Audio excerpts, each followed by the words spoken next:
Perusahaan PT Astra Agro Lestari Tbk berdiri pada tahun 1988.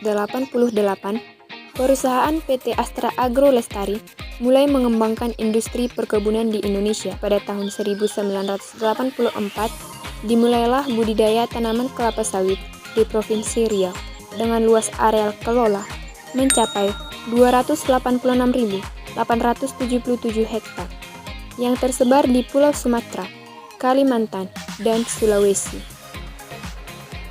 Visi dan misi perusahaan PT Astra Agro Lestari. Visi perusahaan PT Astra Agro Lestari adalah menjadi perusahaan agrobisnis yang paling produktif dan paling inovatif di dunia. Sedangkan misinya menjadi panutan dan berkontribusi untuk pembangunan serta kesejahteraan bangsa. Bidang usaha dalam perusahaan PT Astra Agro Lestari. Yang pertama, pertanian dan peternakan, yang mencakup perkebunan buah kelapa sawit, pembibitan, dan budidaya sapi potong. Yang kedua, perdagangan, meliputi perdagangan besar, buah yang mengandung minyak dan lemak nabati. Yang ketiga, industri pengolahan atau agroindustri, yang terbagi menjadi 3, yaitu industri minyak mentah kelapa sawit atau crude palm oil, industri minyak goreng kelapa sawit, dan industri pupuk buatan campuran hara makroprimer. Yang keempat, pengangkutan, dilakukan dengan angkutan bermotor. Dan yang kelima, jasa, meliputi aktivitas profesional, ilmiah, dan teknis. Pengembangan kompetensi dan karir. Program pengembangan dan pelatihan dapat membantu meningkatkan kompetensi dan karir para karyawan perusahaan, seperti bisa meningkatkan prestasi para karyawan dan juga dapat mendorong karyawan secara keseluruhan untuk merangsang minatnya agar dapat menjadi sumber daya manusia yang berkualitas dan bisa diandalkan dalam perusahaan. Profil karyawan. Per 31 Desember 2019, perseroan memiliki total karyawan sebanyak 38.624, yaitu termasuk tetap dan kontrak orang yang bekerja di berbagai lokasi. Berikut ini adalah jumlah karyawan perseroan yang terbagi menurut tingkat jabatannya. Kemudian ada jabatan yang terbagi menjadi 5, yaitu yang pertama, Dewan Komisaris adalah sebuah dewan yang bertugas untuk melakukan pengawasan dan memberikan nasihat kepada direktur perseroan terbatas. Yang kedua, direksi adalah organ perseroan yang menjalankan tindakan pengurusan untuk mencapai visi dan misi perseroan demi kepentingan terbaik perseroan. Yang ketiga, komite. Komite audit adalah komite yang dibentuk oleh dan bertanggung jawab kepada Dewan Komisaris dalam membantu melaksanakan tugas dan fungsi Dewan Komisaris. Sedangkan komite nominasi dan remunerasi adalah komite Dewan Komisaris perusahaan yang dibentuk untuk memenuhi peraturan otoritas jasa keuangan. Yang keempat, sekretaris perusahaan adalah orang yang perseorangan atau penanggung jawab dari unit kerja yang menjalankan fungsi sekretaris perusahaan yang mempunyai tugas pokok untuk menjembatani komunikasi antara perseroan dan masyarakat. Dan yang kelima, divisi audit internal, yaitu yang melakukan penilaian atas kecukupan dan efektivitas proses manajemen risiko. Kemudian, jika kami menjadi HRD perusahaan Astra Agro, maka kami akan mencari karyawan dengan 6 kriteria yang menunjang produktivitas perusahaan. Yang pertama yaitu jujur dan bertanggung jawab. Karyawan harus bersikap dan bertindak sesuai dengan nilai keimanan dan ketakwaan. Yang kedua, fanatik. Di sini berarti karyawan perusahaan harus fanatik terhadap kultur, teknis, target, dan rotasi pekerjaan. Ketiga, peduli, yaitu karyawan harus cepat tanggap terhadap masalah dan antisipasi terhadap masalah yang timbul. Yang keempat, kontrol, yaitu karyawan harus bisa menguasai wilayah. Yang kelima, pembinaan dan inovasi, yaitu karyawan harus dapat menciptakan kondisi yang aman, tentram, dan harmonis di lingkungan kebun. Dan yang terakhir, karsa, yaitu berarti karyawan harus bangga menjadi orang kebun. Langkah-langkah dan tanggung jawab dalam seleksi dan penerimaan perusahaan.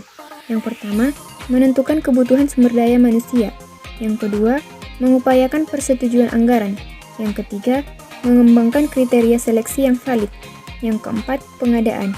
Yang kelima, adakan tes atau screening. Yang keenam, siapkan daftar para pelamar yang berkualitas lulus. Yang ketujuh, adakan wawancara, kemudian pelamar lulus. Yang kedelapan, adakan seleksi pelamar yang berkualitas. Langkah proses seleksi. Proses dilakukan secara umum.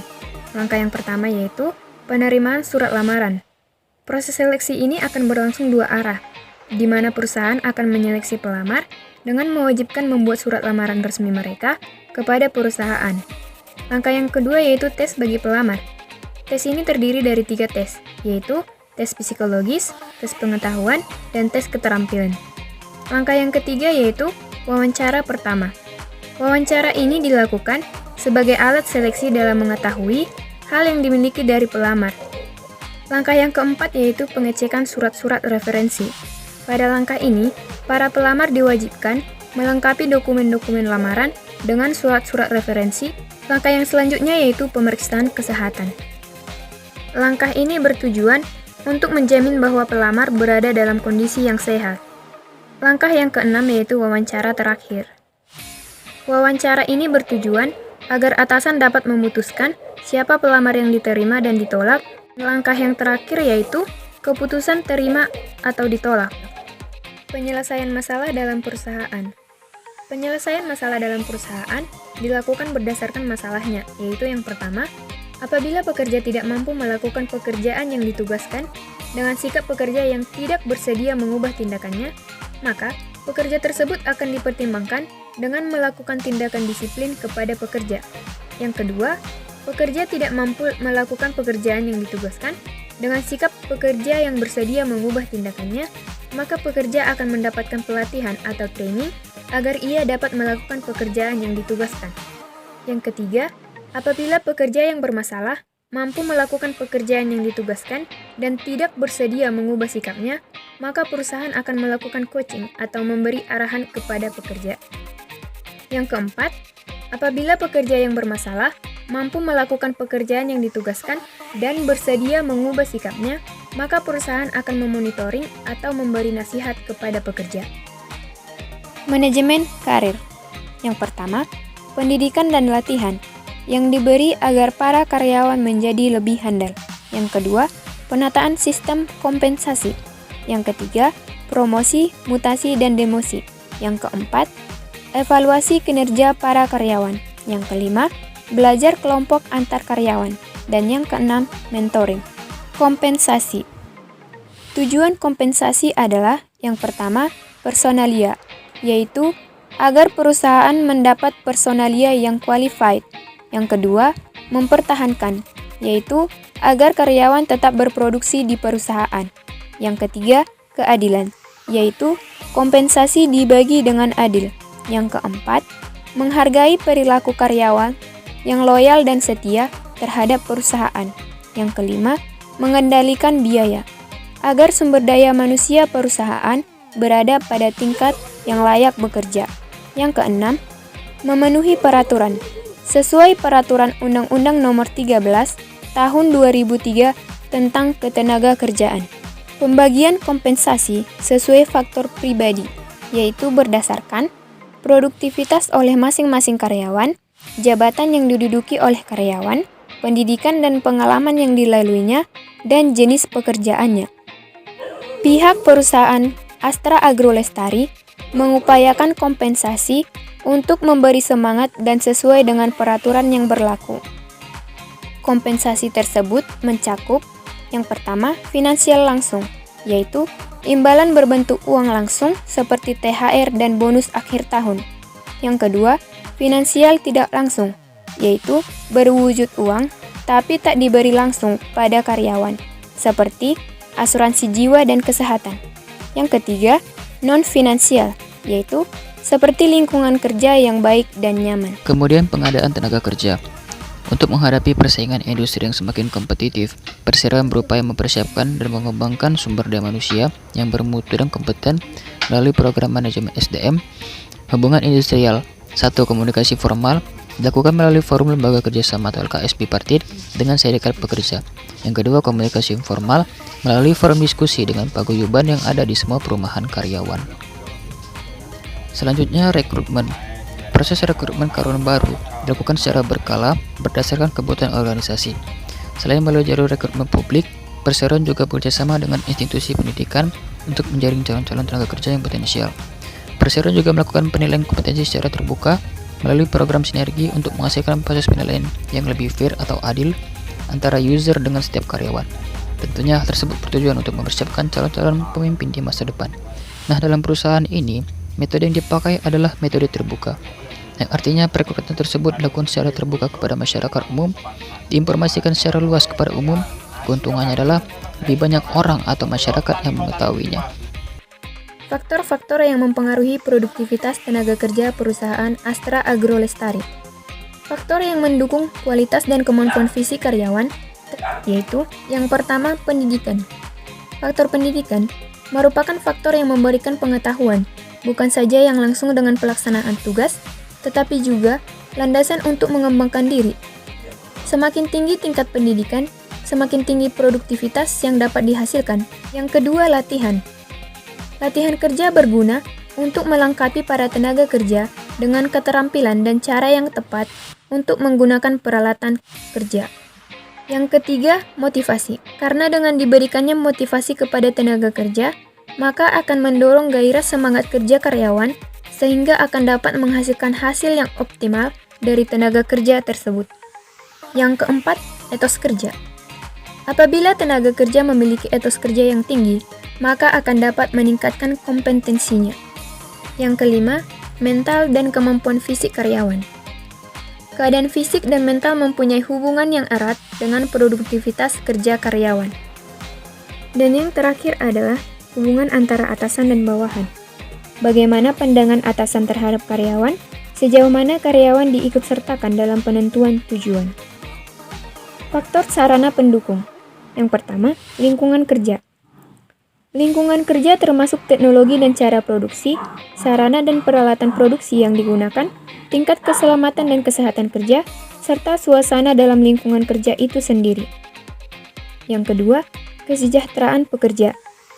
Kesejahteraan pekerja menyangkut pengupahan dan jaminan sosial, serta jaminan kelangsungan kerja.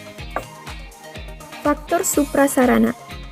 Faktor suprasarana merupakan apa yang terjadi dalam perusahaan dipengaruhi oleh apa yang terjadi di luarnya. Motivasi. Motivasi yang diberikan perusahaan kepada sumber daya manusia, baik karyawan maupun petani adalah yang pertama, ekonomi. Seperti pembelian buah masyarakat yang dimasukkan dalam pola kemitraan berbentuk program plasma maupun income generating activity. Yang kedua, pendidikan, yaitu membangun 60 sekolah swasta yang berlokasi di perkebunan perseroan, memberikan beasiswa kepada siswa-siswi berprestasi. Yang ketiga, kesehatan, yaitu membangun seperti posyandu dan poliklinik. Yang keempat, perusahaan memberikan pelatihan dan program pengembangan agar karyawan dapat mengembangkan diri. Yang kelima, remunerasi, yaitu mengapresiasi karyawan yang telah berdedikasi terhadap kemajuan usaha perseroan. Yang keenam, pola kemitraan, yaitu menjamin kedua belah pihak, baik perseroan dan petani, yaitu dengan melakukan pembinaan dan pendampingan, agar meningkatkan pengetahuan dan pemahaman petani terhadap budidaya yang baik, sehingga meningkatkan produktivitas tanaman kelapa sawit, serta meningkatkan efisiensi operasional usaha petani, yaitu mendorong pendapatan petani. Nah, yang terakhir, masalah yang dihadapi dalam perusahaan Astra Agro. Tahun 2019 merupakan tahun yang berat bagi perusahaan, di mana banyak tantangan yang dihadapi, terutama turunnya harga minyak sawit yang diakibatkan oleh perang dagang antara Amerika Serikat dan Tiongkok. Terjadinya kemarau yang panjang juga mengakibatkan penurunan produksi kelapa sawit. Perseroan akan berusaha sebaik mungkin untuk meningkatkan produktivitas dan efisiensi biaya melalui strategi-strategi yang akan dijalankan di tahun 2020, yaitu 1. Tetap melanjutkan program intensifikasi, mekanisme dan otomasi. Kedua, penelitian untuk pengembangan benih unggul dan aplikasi terapannya. Ketiga, program peremajaan tanaman atau replanting. Keempat, melanjutkan operasi industri hilir yang sudah berjalan. Kelima, meningkatkan volume penjualan melalui pengembangan kerjasama dengan kebun masyarakat sekitar dan pembelian CPO eksternal. Keenam, penerapan teknologi dalam proses bisnis untuk meningkatkan produktivitas dan efisiensi bagi perusahaan. Ketujuh, konsistensi dalam program tanggung jawab sosial perusahaan atau corporate social responsibility.